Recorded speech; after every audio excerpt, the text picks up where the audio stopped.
everyone, Kelly here, and today I just want to share with you everything that I read in the last week of January. So I've done a wrap up for each week in January because I was reading all short fiction, which means I read a lot. In total, I ended up reading what I'm counting as 45 things because that's how many things I rated on Goodreads. It's not exactly right because, some of those were short stories that were inside a collection, but I rated them individually, and then I had like a short story collection that I read the entire collection, so I counted that as one thing, even though it had several short stories in it. But I rated 45 things on Goodreads. So yeah, that's quite a lot. I mean, a lot of those were short stories. All of them were under 250 pages. I would say the majority were under 200 pages. So yeah, I thought this experiment was really great. I did this because I didn't think I liked short fiction, and it turns out I loved a lot of the things I read.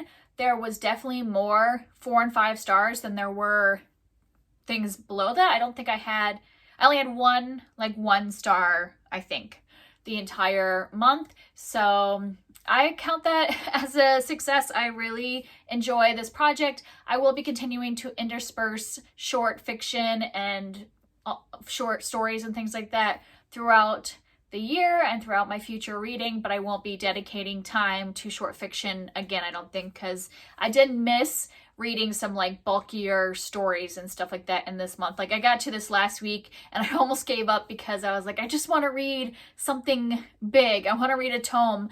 And so I think it'll be better interspersed in the future. But speaking of this last week, this one was my probably like least prolific week.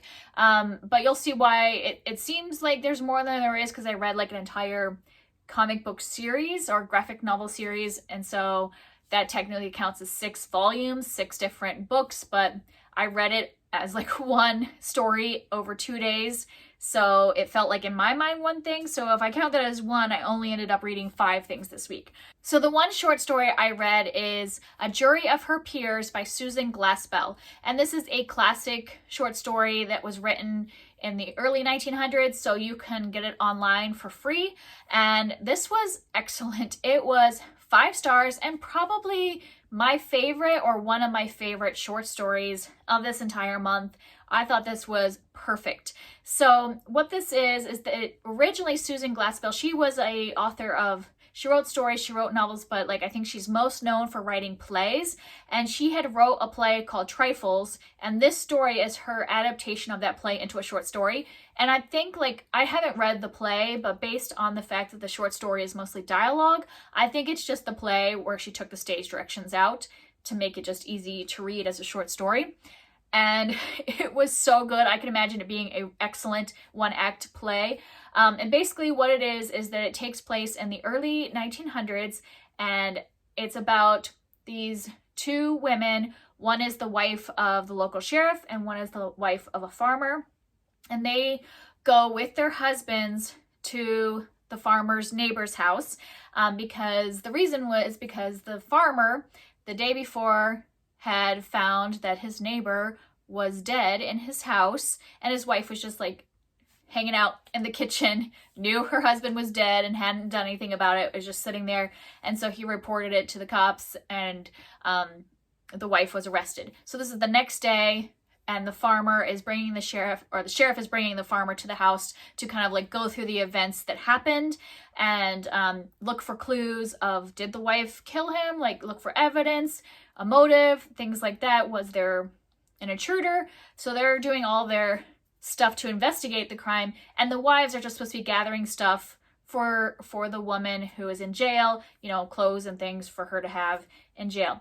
And that's the basis of the story. And what it's about is how the men are like, okay, while you're gathering things, ladies, if you happen upon any evidence, let us know.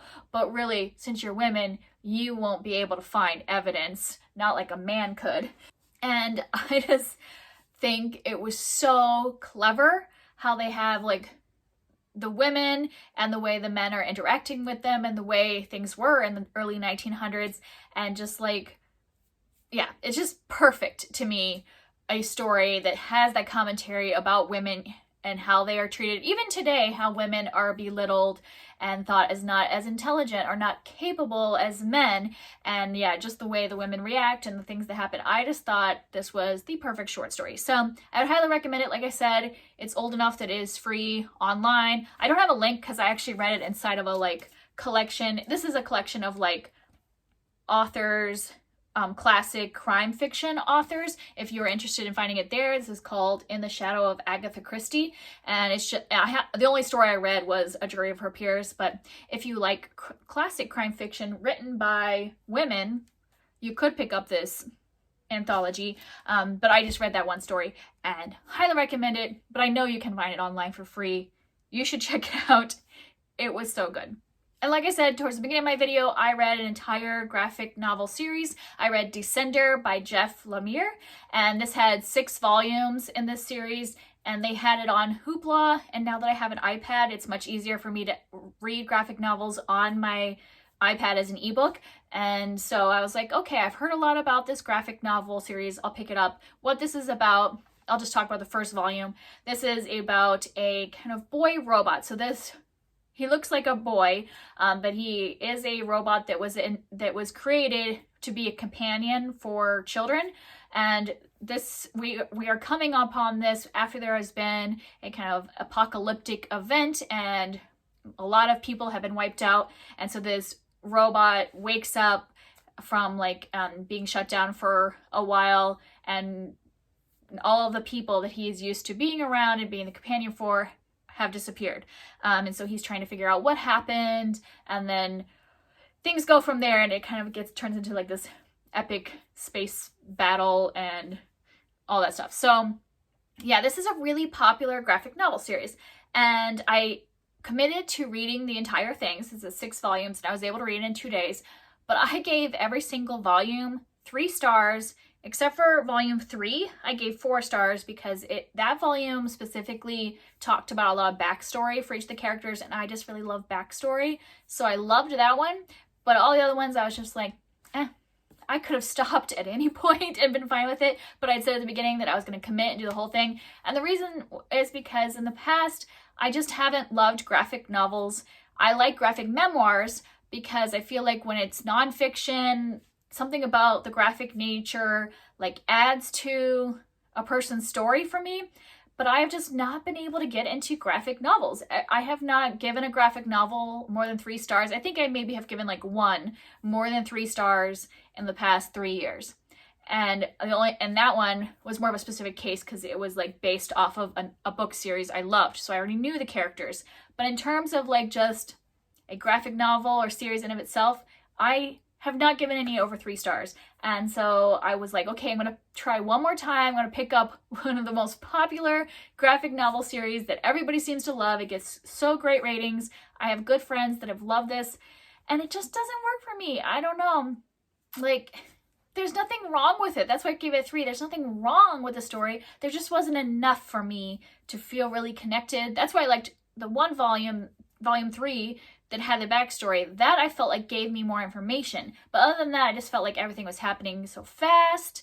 And I was just like, okay, that happened. I don't really care.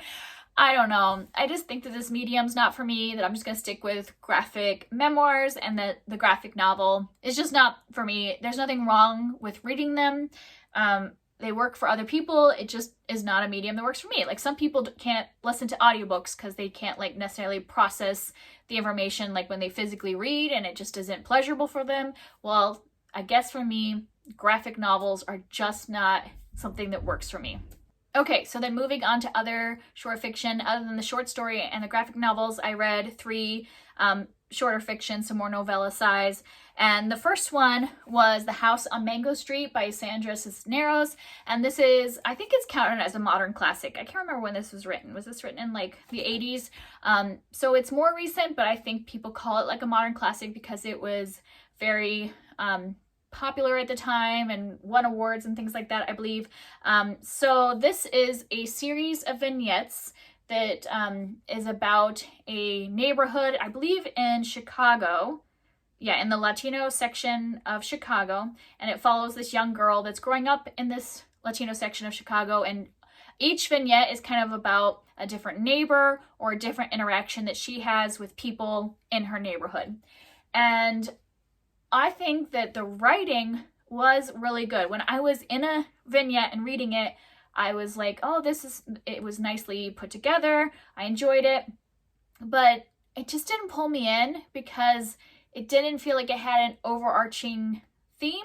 Like I guess it does because it's just talking about the people in her neighborhood, but it didn't compel me to keep reading. So even though this is very short, because, like every page has a lot of blank space in it because it's only like each vignette's like 2 pages long, I took forever to read this. I took almost all week to read this one because I just wasn't compelled. I would read like 2 vignettes, I'd put it down, then the next day I would try to like push myself to read more, and then finally the last day I'm like, I need to finish this because this has to be finished in January, and so I pushed myself to read like the last third of the book.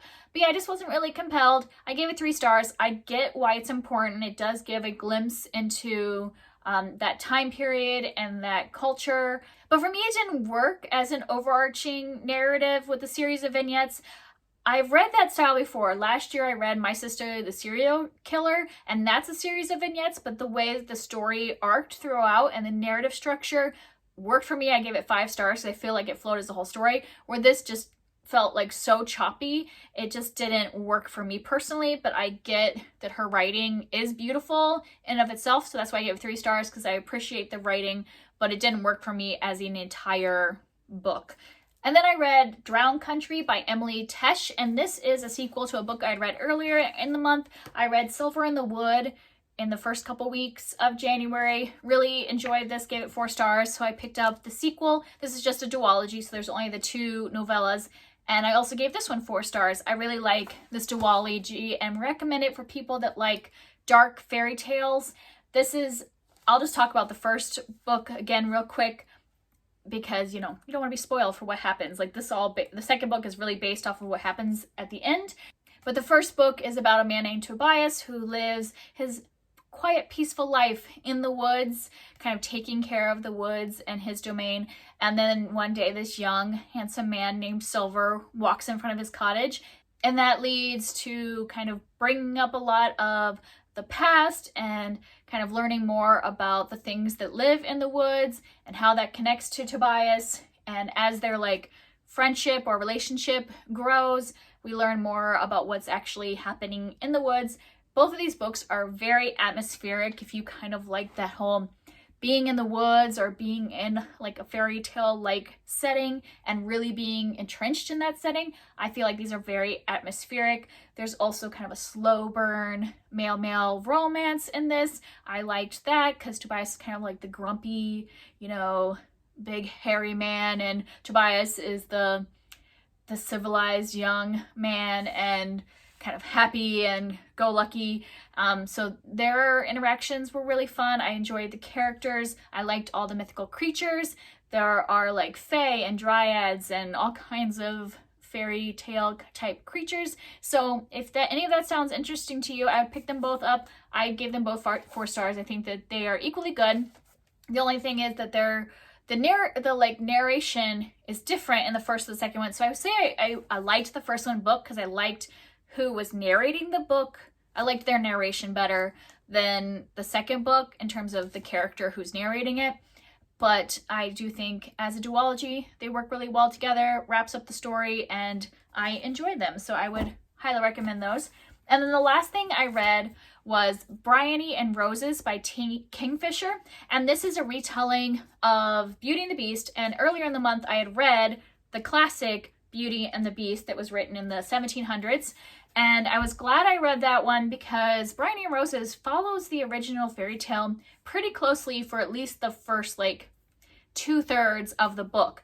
It's just much easier to read because the classic, if you watch my review, was so hard for me to read. It took me a long time because just the language was really hard because of when it was written, where Bryony and Roses is modern language, which sometimes got in the way because it felt like it was taking place a long time ago. Like, it doesn't say when it's taking place, but it feels like it's taking place a long time ago just based on what's happening and the way they're living. But there was very modern language in the way they were like the way Bryony and the Beast would talk to each other in their dialogue. There were sometimes words that felt very modern, so that was a little jarring, but it was easy to read. The style was easy to read, and I really enjoyed the way she did the relationship between Bryony and the Beast and how that developed. They had this like amazing sarcastic dialogue back and forth. Like Bryony was like such a strong character. She came in right away, and even though she was like afraid of the Beast, she was like, you know, this is what's happening. I'm stuck in this manner, you know, I'm a captive, but I'm going to make the most of it. And she's really into gardening, so she's like, I'm going to have my garden and I'm just going to take care of that, and that's going to be my life. And then when she starts talking to the Beast, they just have like this sarcastic rapport with each other and kind of like, you know, friendship growing from that. And I really enjoyed their interactions. Like I said, it follows the original pretty closely for a while, but I liked what the author did with the ending. The ending was different than, you know, probably a lot of other adaptations or retellings that you've read. So overall, I really enjoyed this Beauty and the Beast retelling and would highly recommend it if you think it's going to be too much to read the original, or if you read the original and you like the way the original begins, but then it, you know, kind of becomes a bit weird and you want something a little more modern. I think this is a really great Beauty and the Beast retelling. So I gave it 4 stars.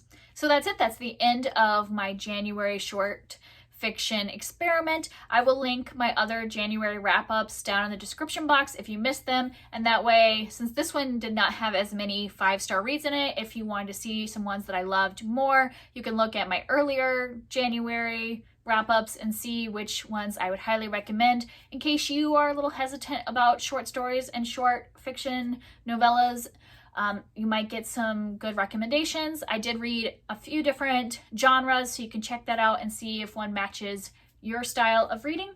And I will see you guys next time. Bye.